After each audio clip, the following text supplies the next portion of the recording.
Salut la compagnie! On se retrouve aujourd'hui pour faire la tant attendue vidéo de présentation du challenge à table édition 2025. Ouais. Petit récap parce que ça fait quoi? 4 ans qu'on fait? Ouais, à peu près. Je crois que ça sera la 5e année, je crois. Je sais pas. Un truc du style. Donc petit récap pour ceux qui n'ont pas suivi les éditions précédentes. Le challenge est de lire une lecture spécifique par mois. Donc le challenge se fait sur une année complète. Et pour un mois, vous avez une thématique. À chaque thématique, vous sortez un livre de votre palle qui correspond. Voilà, ça sera plus clair quand vous aurez les thématiques. Qui commence par un lien de nourriture. Oui, parce que notre challenge c'est à table.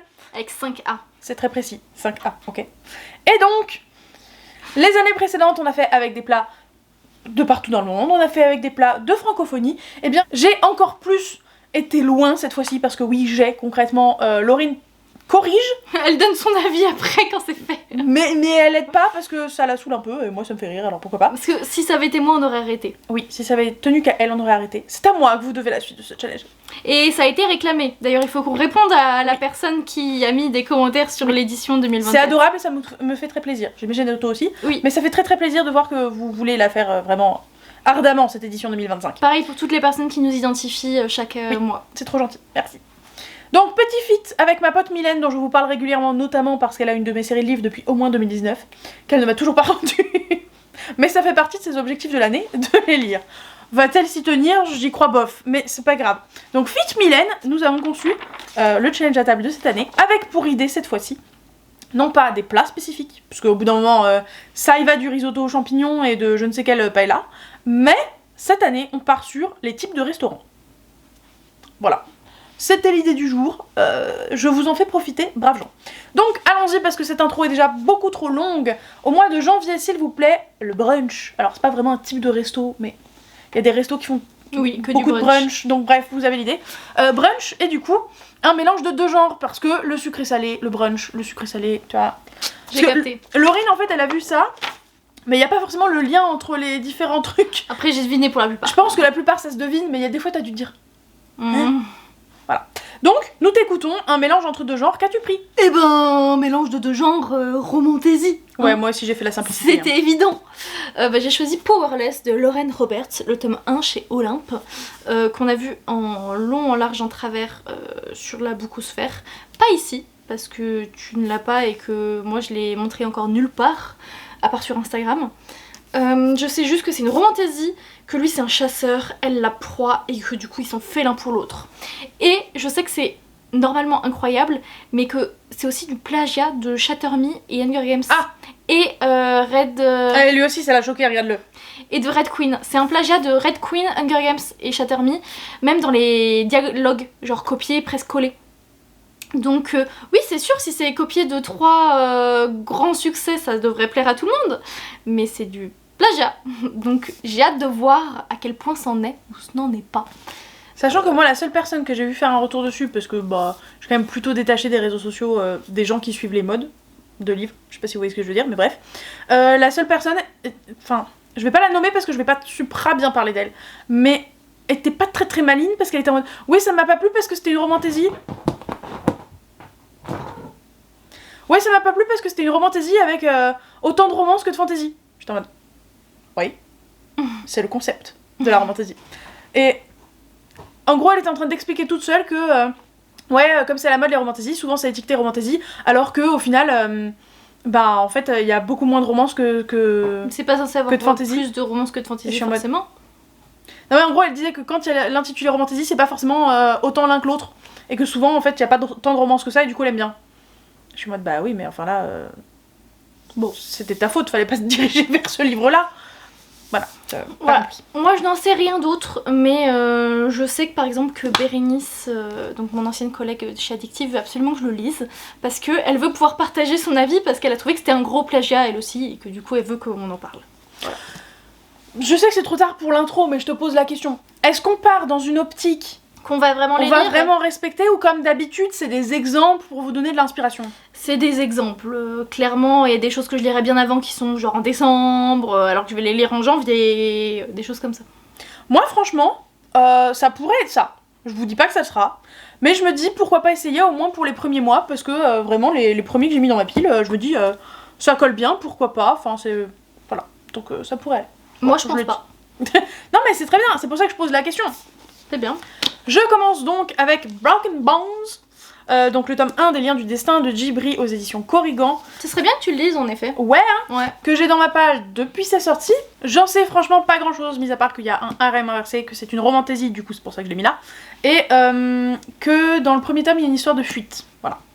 Je sais pas grand chose de plus moi. Voilà, on est d'accord. C'est à peu près tout ce que je sais, mais je vous l'ai dit 12 fois.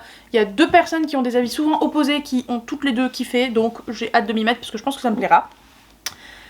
Cependant, même si j'aimerais bien, je suis pas sûre de le lire en janvier à 100% parce que j'ai déjà une lecture en cours. Je crois pas avoir d'autres services presse NetGalley qui m'attendent, donc ça va ça.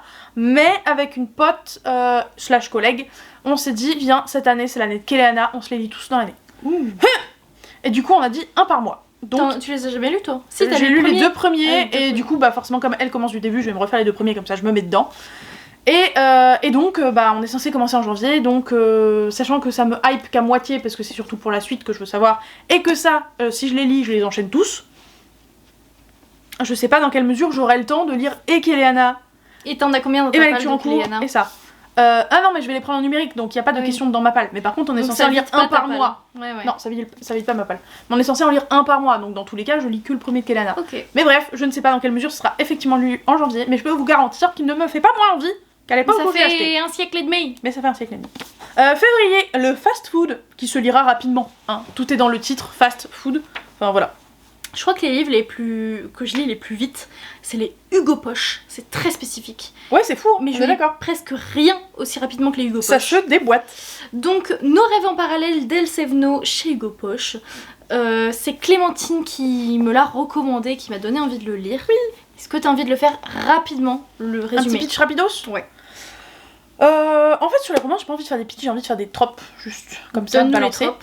Amis d'enfance. Je sais pas si c'est un nom spécifique ça. Mais bref. Childhood Friends. Ouais, amis d'enfance, quoi, on s'est compris. Ouais, si, enfin, je peux pas faire que des tropes. Ils sont perdus de vue parce que lui est devenu footballeur professionnel et ils vont se recroiser et lui il va avoir besoin d'elle et elle va sauver, enfin va voler à son secours et c'est beau et voilà. D'accord, je le lis maintenant, c'est bon. Et toi Clem, qu'est-ce que tu vas lire comme de la junk food? Eh bien écoutez, ça fait 12 fois que je présente ce livre. J'ai cru que c'était un Hugo Poche, je me suis dit putain. Non, ça aurait été fort. Non, ça aurait pu être un Hugo Poche, mais mes Hugo Poche sont vraiment trop gros, genre 500 pages pour que je puisse dire que je le lirais vite, tu vois. Et celui-ci fait 350 pages. Celui-ci en fait 350, c'est quand même foutrement plus faisable. Donc Le désert des couleurs d'Aurélie Wellenstein aux éditions Pocket. Désolée pour les bruits du chat dans le fond, mais vraiment j'en ai marre qu'il fasse des dingueries, on va pas s'arrêter Je suis toutes les 30 désolée, secondes ouais. depuis tout à l'heure, j'en peux plus, il est 21h, quasiment 30, j'ai envie d'aller me coucher alors que j'ai pas mangé et qu'il me faut de la bouffe pour demain midi. Bref, c'était le mini racontage de vie. Désert des couleurs, Audio. j'en ai pas grand chose du synopsis, je sais juste que quand tu traverses le désert, tu perds tes souvenirs petit à petit. D'où la couverture avec la personne qui part un peu en fumée là. Et c'est à peu près tout ce que je sais, et on suit une héroïne qui effectivement a besoin d'aller dans le dit désert, mais je ne sais plus pourquoi. Mais c'est Aurélie Wellenstein, bref, cœur sur elle. Oui, ça j'ai fait très envie de 20 ans lire. que tu nous en parles de cette nana qu'il faut que t'en lises. Ne serait-ce qu'un deuxième. Ensuite, mois de mars, le salon de thé. Salon de thé en lien avec l'Angleterre. Les UK. Alors ça, je sais pas pourquoi, enfin je sais pas si c'est... Enfin Clémentine m'a dit que oui, hein. Mad Majesty de Delinda Dane. Tu sais vraiment pas premier pourquoi, là tome. Chez Hugo Roman, non, je ne sais pas Clémentine. Je Bah, on connais suit pas le l'héritier pitch. d'Angleterre, Laurine. Eh ben je ne savais pas. Moi je Voilà. savais juste qu'il y avait de la royauté et que c'était Delinda Dane. Et d'ailleurs, moi il me tentait donc avant sa sortie parce qu'il était assez plébiscité, assez bien vendu, la com a assez bien fonctionné. Et ben en fait tu vois beaucoup de mauvais avis dessus. Donc voilà, et moi ce qui me fait trop rire c'est parce que Clem l'a vu qu'il était dans mes demandes de calendrier de l'Avent et que du coup elle l'a acheté juste parce qu'elle l'a vu. Non. Elle l'a demandé en service presse Oui. sur NetGalley juste parce qu'elle l'a vu chez moi que je le voulais. Voilà. Je me suis dit, bah écoute, si Laurine l'estime assez bon pour elle-même, pourquoi il serait pas bon pour moi? Mais je l'ai pas encore lu donc je ne sais pas.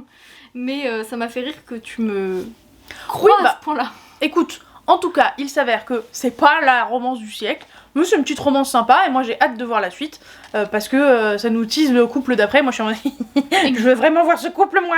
Du coup tu demanderas sur NetGalley ou tu serais capable de l'acheter s'il était pas dessus? Non, je serais capable d'attendre que toi tu apprécies le premier suffisamment pour acheter le deuxième et ensuite te l'emprunter et le lire. Très bien. S'il n'est pas sur NetGalley. On fait ça comme ça. Ah, j'ai hésité à le prendre moi aussi.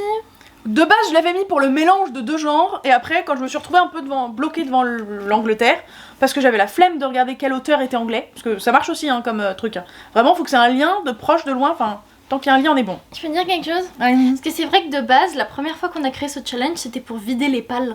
Oui. Et du coup, j'allais dire que Clémentine, en même temps, c'était plus compliqué pour elle de trouver, parce qu'elle en a beaucoup moins des livres dans sa palle. Oui. Parce que Clémentine, tu en as 77. Enfin, 76 actuellement, du coup. Et moi 300 à peu près. Donc c'est pas le même nombre. Non. Et du coup je me dis que ça devait être galère pour toi. Et après je me dis c'est vrai que le but c'est de vider sa palle avec. Voilà. Non, mais non, ça reste ça. Parce que c'est ce que j'ai dit à ma pote Mylène quand on a fait quand elle m'a aidé à faire le challenge. C'était vraiment en mode, n'oublie pas qu'il faut que ça soit potentiellement respecté par les lecteurs de romance, les lecteurs de SFFF, les lecteurs de manga, les lecteurs de BD. Il faut que tout le monde puisse y trouver son compte normalement. Il faut que les catégories soient suffisamment vagues pour que tout le monde trouve chaussette à son orteil. Bref, et du coup, je vous avoue que ça s'appelle Magie et Sentiments, les secrets de Langdown. Langdown, London, parce qu'on est dans un monde alternatif où il y a en gros du steampunk, plus ou moins. Et c'est une romantésie, c'est pour ça que j'ai hésité à le mettre dans la première catégorie. Et c'est d'Ariel Holst, évidemment, aux éditions Slalom, et j'ai très très envie de le lire depuis que je l'ai, mais je n'ai jamais pris le temps de le faire, voilà. Puis c'est à peu près tout ce que j'ai envie de vous dire, parce que je ne me rappelle pas du reste. Avril, restaurant à volonté. Et vous allez voir, il y a une petite différence avec un autre resto qui se ressemble plus tard. Mais là, resto à volonté. Je lui ai demandé un moment, c'est quoi la diff Clément? Resto à volonté. Du coup, c'est les restos où vous êtes assis à votre table et vous avez soit une fiche, soit une tablette que vous remplissez et vous le donnez au serveur qui vous rapportera vos plats plus tard. J'ai envie de manger des sushis maintenant. Super, bah désolé. Donc, en général, c'est le genre de repas auquel on se baffre parce que littéralement, t'es là dans ta chaise, tu bouges pas, t'es en mode la bonne bouffe. Voilà, donc, deux options pour vous. Option numéro 1, vous prenez un pavé, c'est-à-dire de plus de 500 pages. Option numéro 2, vous prenez plusieurs livres de la même série. Voilà, à lire dans le même mois du coup. Pas forcément d'affilée, mais dans le même mois, tu lis plusieurs de la même série. J'ai choisi la pavasse. C'est bien, on aura un exemple de chaque. Il fait, j'ai pas regardé, hein, mais il est tellement gros. Et là, il fait 499 pages. Il écrit fin, je peux pas savoir. 834. À savoir que ma chef, qui est pas très romance, a beaucoup aimé. Est-ce que c'est bon pour toi? Mais il a de super avis, je vais le lire avant avril, il a l'air génial. Donc Binding 13 de Chloé Walsh, c'est le premier tome de Boys of Tommen. Et c'est chez Chatterley, et je sais absolument pas de quoi ça parle. Je sais pas non plus, je sais juste qu'à la fin, ma chef était vraiment en mode, c'est la première fois qu'une romance me donne envie de lire la suite, mais genre tout de suite. Voilà. Je vous lis la petite accroche. Il n'avait qu'une obsession, le rugby. Avant elle ne désirait qu'une chose, survivre avant lui. Bah, j'ai cru que ça allait être le rugby, quelle déception. Et du coup ils se sont connus au lycée, et là c'est des années après je crois. Ah non, elle arrive en cours d'année au lycée Tommen, et elle y rencontre le mec dans ce prestigieux établissement. Donc c'est une relation lycée. Et il me tente tellement, et il est tellement plébiscité aux États-Unis. Oui, par pitié, Lillet. Quelle bonne idée. Je sais pas si je me lancerai dans une relecture du tome 1, mais en tout cas j'ai les tomes 2, 3 et 3 et demi, cette petite merdouille, enfin désolée de le dire comme ça, mais c'est un peu ça. Donc Ivy Wild, pardon, tome 2, Meurtre, magie et télé-réalité, 3, SOS fantôme en détresse, et 3 et demi, Noël, enquête et étincelle, d'Hélène Harper aux éditions Bookmark. Bookmark, mais j'étais en mode, est-ce que c'est encore MXM à l'époque? Je ne sais pas. Derrière il y a écrit MXM Bookmark en tout cas. Ah oui. Derrière, il y a écrit MXM Bookmark. Oui, mais c'est pas du MM. C'est pas du MM. D'Hélène Harper, du coup, disais-je, dans collection Urban Fantasy, pardon. Je me perds dans mes mots. Et le plot de base, c'était un truc du style une sorcière qui a quitté comment dire? Le Coven. Ouais, le Coven, on va dire, ouais. Je suis pas sûre que ce soit le mot utilisé, mais peu importe. Qui a quitté le Coven, qui veut plus avoir affaire avec ça. Sauf qu'elle va être confondue avec sa voisine et liée à un type qui mène des enquêtes magiques à la place de sa voisine, du coup. Et va du coup aider à mener cette dite enquête magique. Et le premier tome m'avait beaucoup plu et je n'ai jamais enchaîné sur la suite. Et là, l'objectif serait effectivement de me finir la série. Mais comme je vous le disais, je sais pas si ça serait en ayant relu le premier tome ou pas. Mais en tout cas, l'intention est là. Au mois de mai, nous sortons le resto gastronomique. Et au resto gastronomique, si vous n'y êtes jamais allé, moi je vous le dis parce que j'en ai déjà fait. Oh, la meuf est privilégiée, hein. Ah, bon, tu es déjà allé aussi, hein. C'est pas genre.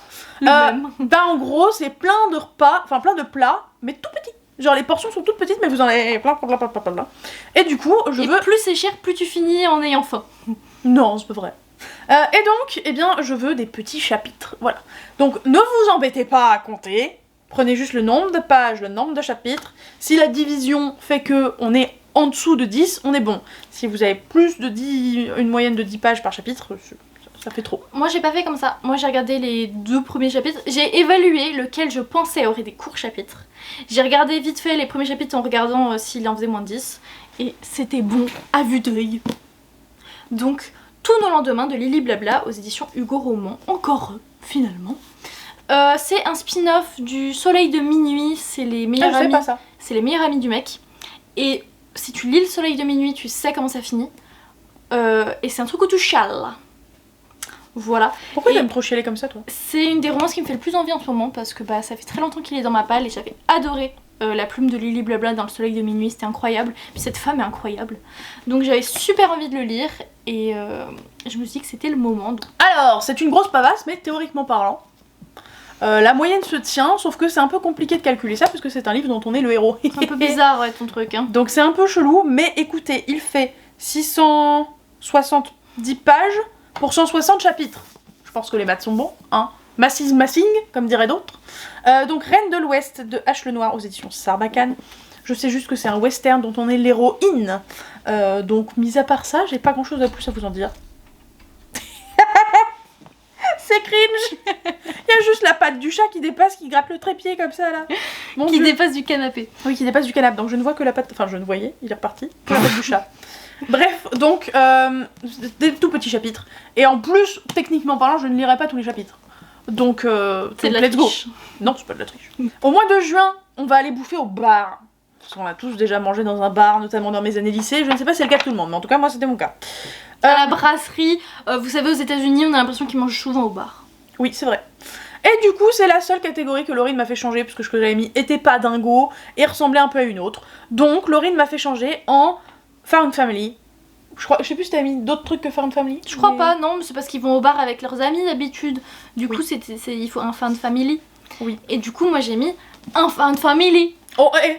C'est dur ça. C'est fou. Et donc, c'est avec un campus, c'est le tome 4 de Rebel University. Si, justement, t'avais dit campus aussi, ça marchait. De Alfreda Inouï et Alicia Garnier aux éditions Hugo Roman, encore eux. Donc celui-là il s'appelle From Shadow to Light. Croque-mou.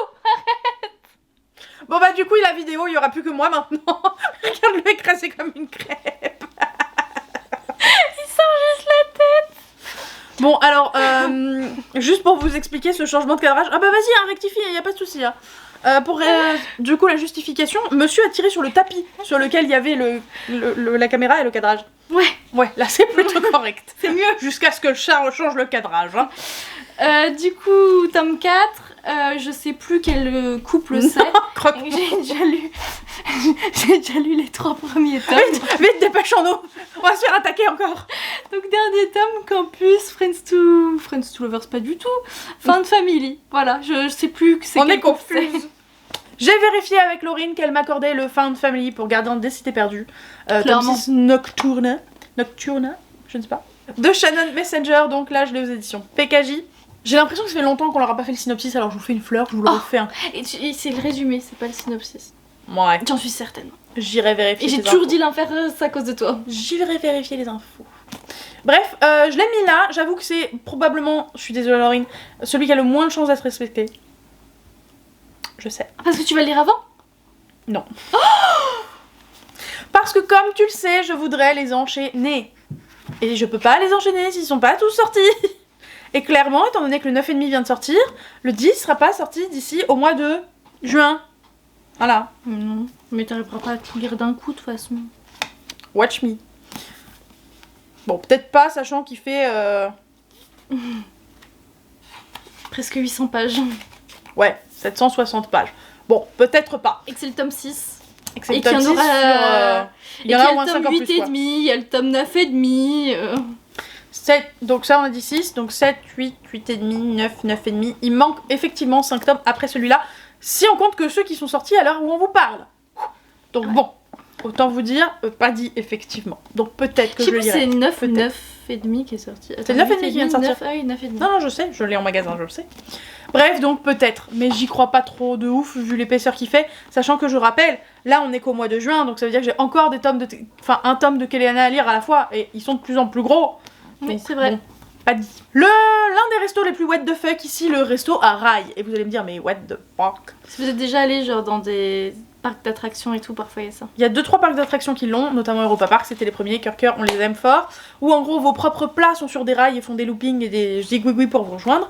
Mais on avait aussi pensé avec ma pote à... en général c'est des restos asiatiques. Oui. Qui ont le petit tapis roulant sur lequel vous avez les plats qui font un peu tout le tour du resto. Donc les deux on les a mis dedans, on a intitulé ça restaurant à rail, mais... restaurant avec la bouffe qui se déplace toute seule, enfin restaurant high-tech, restaurant SF, restaurant... Les plats qui ont des petites roues. qui se déplace. Voilà, bref, vous avez compris. Et du coup, bah forcément, il nous faut un voyage dans l'histoire ou un véhicule sur la couverture.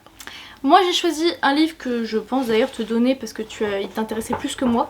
Toi, moi et l'apocalypse de Goodnight, c'est Lullaby. J'en peux plus. Aux éditions Ozu. Au secours. J'ai eu les épreuves non corrigées, il était à apparaître le 3 mai 2024, donc ça date un peu, mais je l'ai pas demandé, je l'ai eu en gift, donc je me sens absolument pas coupable là-dessus. Il est super court, il fait 300 pages. C'est du apocalypse, c'est dans le nom, avec deux nanas qui sont ex, je crois, ou amoureuses, je sais plus. Mais en tout cas, elles sont ensemble ou ont été ensemble, et elles fuient toutes les deux une invasion de zombies, je suppose, en road trip, du coup en voiture. Et elles ont 3 règles: ne jamais s'arrêter de rouler, éviter de crever, rester ensemble toujours. Donc j'imagine qu'elles sont encore en couple. Oui, ça fait 4 ans qu'elles sont en couple. Et elles vivent de base sur les routes, je crois. Voilà. Moi, je vous donne pas un, mais je vous donne 2 véhicules sur la couverture. Alors, je sais pas dans quelle mesure on les Je pensais voit. que tu les avais finis. Mais pas du tout, c'est notre maman qui les a finis depuis belle lurette. Parce que je lui avais prêté le premier tome, qui lui avait bien plu, tellement plu qu'elle avait acheté les tomes 2 et 3 dans la foulée, se les était enquillés, et me les a donnés après parce qu'elle voyait pas pourquoi les garder. Donc je les ai dans ma palle depuis lors, voilà. Mais je ne les ai jamais lus. Et donc je pense que là, à nouveau, faudrait que je me relise le premier tome pour lire la suite parce que ça date du plib, ça fait bien 2-3 ans que je suis plus au plib, donc autant vous dire, ça remonte un peu trop. Donc soit je trouverai un résumé spoilant, soit je le relirai pour pouvoir lire la suite. Et à nouveau, là je m'enchaînerai avec le 3e tome parce que ce serait nouille de le laisser sur le bord de la route.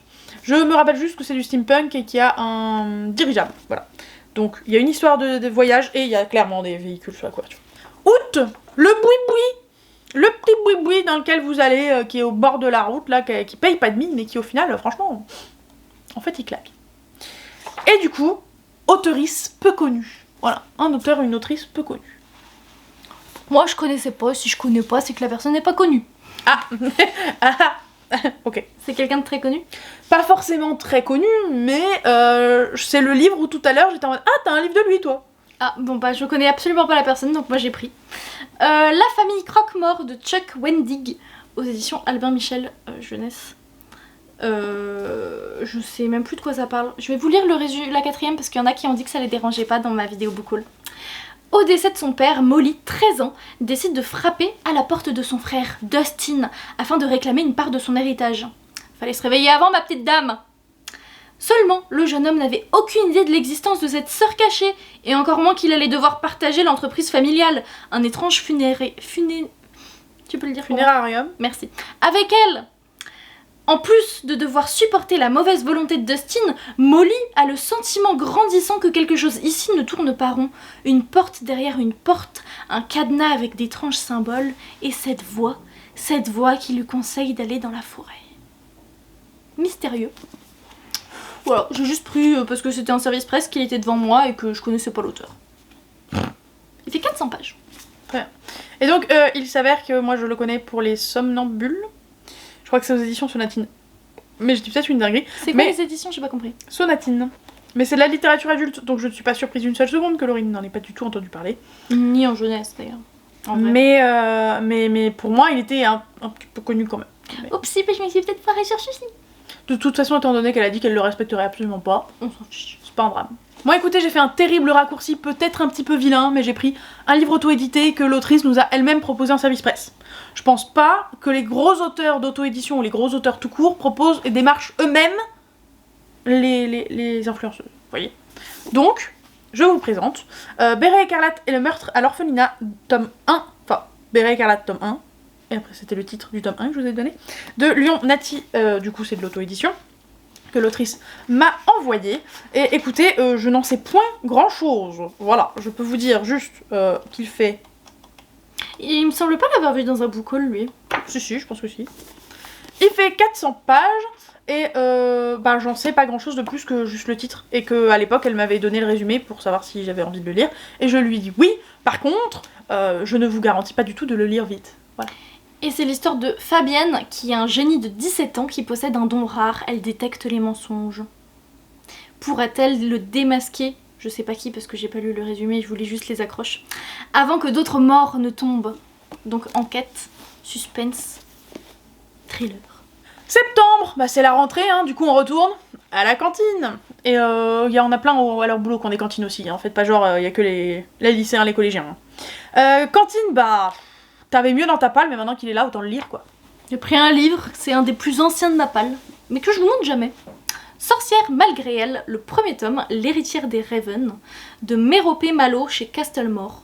J'ai aucune idée de quoi ça parle, à part qu'il y a des sorcières, et que pour Asia, une nouvelle vie commence. Elle a 19 ans, elle bac en poche, ouais. Je sais absolument pas de quoi ça parle. Voilà, je le lirai certainement jamais, il fait 400 pages. Mais il est canon, j'aime bien la matière, c'est très papier... Pourquoi il est encore là si tu le liras pas? Je sais pas, il est là. Il prend le vent, Ce bouquin a atterri dans ma palle pour la seule raison que la madame dessus a les cheveux bleus. C'est un service presse qui est arrivé au boulot et on était en train de trier parce que personne n'était allé à la boîte aux lettres depuis une éternité. Et donc on sort des enveloppes, les services presse avec ma chef. Et en gros, bah moi je récupérais tous ceux qui étaient les services presse jeunesse, parce que c'est mon rayon. Et on sort celui-là et on n'arrive pas à détecter en un coup d'œil si c'est du jeunesse ou pas du jeunesse. Et du coup, ma chef qui fait « Bon, allez, les cheveux bleus, allez, ça te plaira, tiens, prends !» Et j'aurais pu, à ce moment-là, parce que je la connaissais assez, etc., lui dire non si ça m'avait déplu. Sauf que tout ce que j'en ai retenu, c'est que c'était une histoire de féminisme. Donc j'étais en mode « Vas-y, allez, les cheveux bleus, il y a du féminisme. C'est pas très gros, allez, soyons fous !» Eh, 275 pages. Je vais survivre. Même parfois des livres aussi... Oui, on est bien d'accord. peuvent être très nuls. On est bien d'accord. Dans mon flop, que vous n'avez pas encore vu mais que vous verrez bientôt, parce que je pense que vous voyez cette vidéo là avant la vidéo des flops, vous verrez que... Enfin, j'en parle pas plus que ça, mais il y en a beaucoup qui sont très courts et pourtant très nuls, et que j'ai eu beaucoup de mal à finir. Oui, et du coup, vous vous doutez bien qu'avec les raisons pour lesquelles il a fini dans la palle... Tu sais pas de quoi ça parle. Non, c'est pas que je sais pas de quoi ça parle, c'est surtout... J'ai des livres que j'ai bien plus envie de lire que celui-là, quoi. Mais il me fait un peu envie quand même. Parce qu'elle a les cheveux bleus, et que c'est du féminisme. Parce que c'est du féminisme. Allez, on y est presque, on va le faire. Octobre. Oui, je l'ai mis en octobre exprès pour toi, Laurine. Le bar à chat, évidemment. Ah. Alors moi, mon idée de base, c'était une histoire, un plot, trope, ce que vous voulez, d'original, parce que bar à chat, c'est quand même pas super courant. Et Laurine était en mode, non, mais un livre tout doux. Voilà. Bah oui, parce que c'est tout mignon, les chats, c'est tout doux, voilà. tout poilu. Donc, comme dirait la Montana, we've got the best of both worlds, et j'ai décidé de mettre les deux catégories, même si elles n'ont pas grand rapport entre elles. Parce qu'on garde le meilleur de nos deux idées. Oui. Bah écoutez, moi j'ai suivi la sienne. Parce je suis que j'ai trouvé une idée avec la sienne avant. Original, donc c'est Falling into Pieces de Shaylee Larache chez Nox. Là c'est les épreuves non corrigées. Il sort, je vais vous donner la date précise. Il sort le 26 février. Et je sais que c'est une histoire MM, donc entre deux hommes, avec un mec qui est en prison et l'autre qui travaille, je crois. Attendez. Je sais plus, je crois qu'il y en a un, soit il sort de prison, soit il était en prison, et l'autre c'est un étudiant. Et je sais qu'il y a la pieuvre, du coup c'est ça qui est illustré. C'est en gros la dépression qui attrape la personne qui a été ou est en prison. Très bien. Donc voilà, je trouve ça assez original, le sujet de prison, en plus dans un MM, avec la pieuvre qui a la dépression et tout. Pour moi c'était original. Je sais pas dans quelle mesure ce synopsis est original, moi je trouve que c'est original, mais en gros on part dans un univers de SF puisque la Terre a arrêté de tourner. Voilà. Je pense pas que les univers de SF où la Terre arrête de tourner ça arrive tous les 4 matins. Bon, pourquoi pas. Donc je me suis dit que c'était suffisamment original. Et j'en sais pas grand chose de plus, mis à part que je crois qu'on suit une héroïne qui va faire partie des porte-chance du coup, qui ont le droit d'aller de l'autre côté de la planète ou une connerie du style, parce que du coup les gens vivent tous du même côté ou un truc du style. Bref, il y a une histoire de voyage aussi, j'aurais pu le mettre dedans, d'autant plus qu'il y a un bateau sur la 4ème de couverture, mais on était dans la thématique originale, et voilà, c'est tout, j'ai envie de vous dire. Laurine me corrige, effectivement, j'ai pas dit ni l'autrice ni la maison d'édition, c'est Lucie Heiligenstein, aux éditions Scrinéo, voilà, que j'ai eu, parce que je crois pas que tu l'aies lu avant, que j'ai demandé en service presse à Scrinéo depuis X années du coup. Plus d'1 an. Au mois de novembre, le buffet à volonté, qui est donc différent du resto à volonté, parce qu'au buffet à volonté on se déplace. Tu vas chercher ta bouffe, tu reviens, tu vas chercher ta bouffe, tu reviens, chercher ta bouffe, On a compris. tu reviens, et du coup tu fais des allers-retours, et du coup tu relis quelque chose. Big brain. Dualiser le weed. J'ai envie de relire Love on the Brain en ce moment. On the Brain. J'ai vraiment envie de le relire pour le coup. Donc je suis Hauteville. Et bon, je refais pas le résumé, je vais vous dire pourquoi j'ai envie de le relire. Vas-y. Parce que j'ai décidé de me mettre à écrire. Oh. Et qu'une de mes sources d'inspiration, c'est Madame. Et du coup, je me dis que je pourrais le relire pour voir comment elle écrit. Pas pour les événements, mais vraiment pour la manière d'écrire. Parce que je trouve que c'est un peu... Elle et Morgane Moncombe, je me suis dit que c'était les personnes qui allaient m'inspirer. Et que du coup, je voulais faire des relectures chez elle pour écrire comme elle. Voilà. Alors que clairement, moi si je devais choisir une autrice dont m'inspirer, ça serait clairement si Squill. On n'a pas la même personnalité, toi et moi. Nope. Et c'est pour ça que cette chaîne est d'autant plus intéressante. Une antiquité s'il en est. Ah, Eh t'aimerais ouais. les relire? Ouais. Il a même le dos cassé pour vous dire s'il est vieux. Donc Percy Jackson, le tome 1, Le voleur de foudre de Rick Riordan aux éditions Albin Michel dans la collection Wheeze. Pourquoi j'ai envie de les relire? Parce que fut un temps, c'est plus trop le cas maintenant, mais fut un temps, j'ai écouté beaucoup un podcast qui s'appelle The Newest Olympian. Alors désolé, il est en anglais, donc ceux qui ne sont pas anglophones, ça sert à rien, passez votre chemin. Mais en gros, le gars l'avait déjà fait pour Harry Potter, et c'est avec Harry Potter que j'avais commencé. Il lit les chapitres de Percy Jackson un à un et fait un épisode de podcast entre chaque chapitre. Bon, pas chaque chapitre, mais genre 2-3 chapitres à chaque fois. Et il dit ce qu'il a pensé des 2-3 chapitres, il prédit ce qui va se passer après, il décortique vraiment dans les moindres détails ce qui se passe dedans. Et c'est super fun parce que du coup, moi je les ai tous lus, alors juste la série de base, mais je les ai tous lus. Et du coup, c'est drôle de savoir ce qui va se passer après, ce qu'il anticipe, etc. Sauf que ça, c'était surtout pour Harry Potter, parce que je savais ce qui se passait. Mais lui, ne savait rien. Il était vraiment innocent de A à Z. Et sur Percy Jackson, je me retrouve à être dans la même position que lui, à pas savoir ce qui se passe après. Et donc, j'ai fini par me désintéresser du podcast, parce que justement, je me suis dit, quitte à pas te rappeler dans les détails à ce point-là, parce que tout ce que j'ai en tête, c'est les films, et je sais qu'ils sont pas fidèles du tout, relis-les. Et du coup, j'en suis au tome 3, là où je me suis arrêtée, il était au tome 3 du podcast, enfin du roman, mais dans le podcast, vous avez compris. Du coup, il faudrait que je me relise les tomes 1 et 2, et ensuite, genre, je me fais tout le tome 3, ou alors je suis le découpage que lui fait pour le tome 3. Voilà, et je fais en même temps que lui, podcast après podcast, Sympa. ce qui serait très fun, mais ça fait un moment que je veux le faire, et vous voyez, je ne l'ai toujours pas fait. Mais je le ferai un jour. Bah, tu veux aussi Parce vider que c'est ta fun. palle. Là. Bah oui, je veux vider ma palle, et ça fait pas partie de ma palle, et ça ne m'aidera pas. Donc, bon. C'est cool parce qu'on a toutes les deux des raisons pour nos relectures.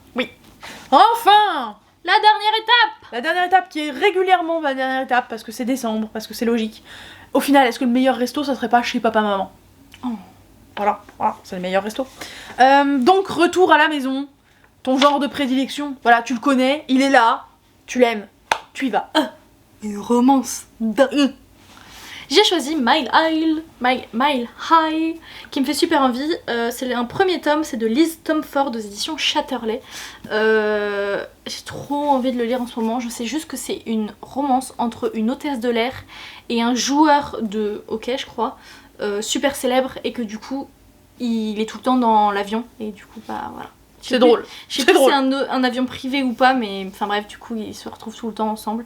Et il va y avoir une romance. Il a l'air trop bien. Et j'aurais pu me mettre pour le gros aussi parce qu'il fait 760 pages. Et je sais que pour une fois, tous les tomes ne sont pas que sur des joueurs de hockey. Genre on change de sport quasiment à chaque tome. Trop bien. Voilà. Là, il me semble que c'est du hockey en tout cas. Je sais que de mémoire, sur les 4 tomes sortis en anglais, il y en a un sur le hockey, un sur le basket et 2 sur le baseball, je crois.